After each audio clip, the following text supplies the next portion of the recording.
Suspended na, may kaso pa.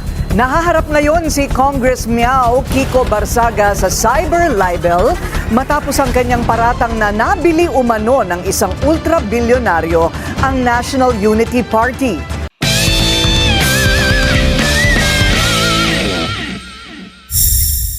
Magandang araw po mga kaibigan. Kumusta mga ka-life and things?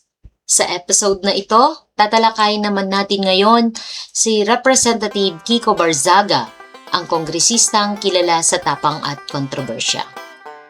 Sa gitna ng mabilis na mundo ng politika, may ilang personalidad na hindi takot magsalita at lumaban para sa kanilang paniniwala. Isa na rito si Representative Kiko Barzaga ng Cavite. Sa kabila ng mga paratang at kontrobersya, marami ang naniniwala na ang kanyang mga aksyon ay pagpapatunay ng tapang sa harap ng sistemang puno ng balakid at politika. Sa video po na ito, tatalakayin natin ang pinakabagong balita, legal na hamon, at ang mas malalim na konteksto ng kanyang laban sa Kamara at sa mga makapangyarihang personalidad sa bansa. Si Kiko Barzaga ay unang nakilala bilang isang kongresista na hindi sumusunod sa nakagawiang political norms. Noong December 2025, ipinataw sa kanya ang 60 days na suspension ng House Ethics Committee dahil sa mga social media posts na tinukoy bilang disorderly behavior. Subalit para sa marami, ito ay isang paraan para patahimikin ang isang politiko na matapang magsalita laban sa katiwalian. Pagkatapos ng suspension, may naging kontrobersyal ang kanyang pangalan nang humarap sa cyber libel complaint mula sa bilyonaryong si Enrique Razon. At humaharap rin sa posibleng karagdagang kaso mula sa kanyang dating partido, ang National Unity Party. Para sa ilan, ang mga paratang kay Kiko ay resulta lamang ng power struggle sa politika, kung saan ang sinumang lumalaban sa nakasanayang sistema ay madaling itulak sa gilid. Mahalagang tandaan na lahat ng paratang niya ay nangyari sa pamamagitan ng social media, isang modernong plataporma, kung saan madalas ang boses ng mga ordinaryong tao ay hindi naririnig. Ang mga kritiko ay nagsasabing mali ang pamamaraan niya. Ngunit para sa kanyang mga taga-suporta, si Kiko ay isang halimbawa ng katapangan sa pagsalungat sa katiwalian.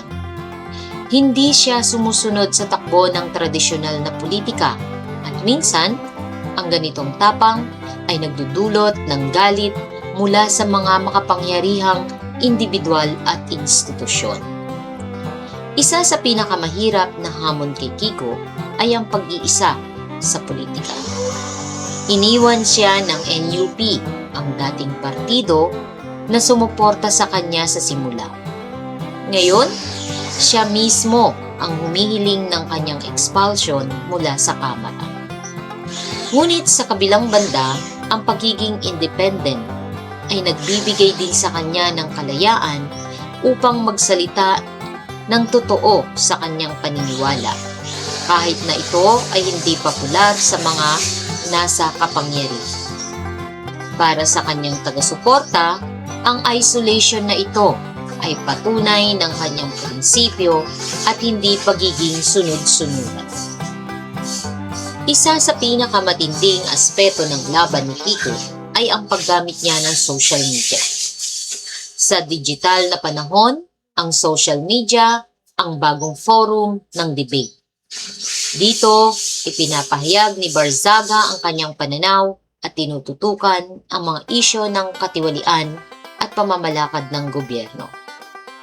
Ngunit, kasama rin nito ang panganib, ang mabilis na pag-viral ng paratang, cyber libel complaints at negatibong coverage. Sa ganitong sitwasyon, si Kiko ay halimbawa ng politiko na gumagamit ng modernong paraan upang maiparating ang kanyang boses. kahit na may kaakibat na legal at pampulitikang panganib. Marami ang naniniwala na si Kiko Barsaga ay sumasalamin sa boses ng masa. Kahit na siya ay humaharap sa malaking personalidad at partido, hindi siya natatakot magsalita. Para sa kanyang taga-suporta, ang kanyang tapang ay mas mahalaga kaysa sa pagiging palatandaan ng popularidad. Sa mata ng ilan, ang kanyang laban ay laban para sa transparency, accountability at integridad sa politika. Ang kwento ni Kiko Barsaga ay hindi simpleng balita ng kontrobersya, kundi isang halimbawa kung paano nagbabanggaan ang tapang, prinsipyo at sistema.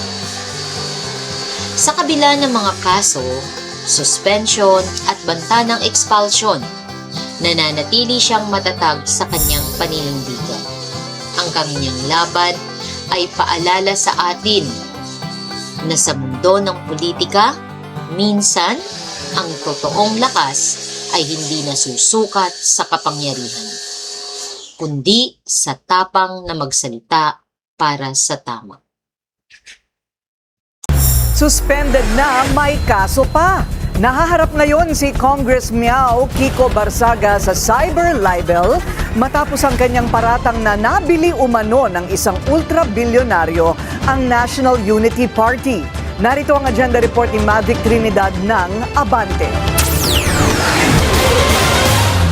Hindi na pinatagal ng kampo ng bilyonaryong si Enrique Razon ang paghahain ng kaso laban kay Cavite Congressman Kiko Barsaga.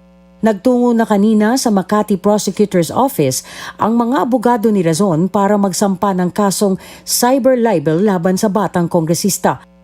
Sabi ng abogado ni Razon na si Attorney Lawrence Arroyo, defamatory at malisyoso ang mga posts ni Barsaga sa kanyang social media account noong January 9, 2026 kung saan pinaratangan niyang sinuhulan ni Razon ang National Party Unity o NUP para suportahan si dating House Speaker Martin Romualdez noong 2025 elections. Hindi alam ng kampo ni Razon ang motibo ni Barsaga. And the basis of this complaint of ours is precisely our position that what he said was false and malicious. Sa kanyang mga posts kahapon, sinabi ni Barsaga na may mga ebidensya siyang ipipresenta na magpapatunay sa umano'y suhulan. Ipinagkibit balikat lang naman ito ng abogado ni Razon. Hindi naman dumating si NUP Chairman Ronaldo Puno o kahit na sinong miyembro ng partido kanina sa Makati Prosecutor's Office. Maring ipinahayag ni Congressman Puno na hindi nila palalampasin ang mga walang basehan na bintang ni Barsaga. Sabi ni Puno, suportado ng lahat ng NUP members ang pagsasampa ng kaso laban kay Barsaga. Para sa agenda, Mavic Trinidad, Abante. Kung nagustuhan mo ang video na ito at kung nais mong masundan ang kwento ni Kiko Barsaga at ang kanyang laban sa politika, huwag kalimutang mag-subscribe, i-like at i-share ang video na ito. Salamat po sa panonood. Hanggang sa muli.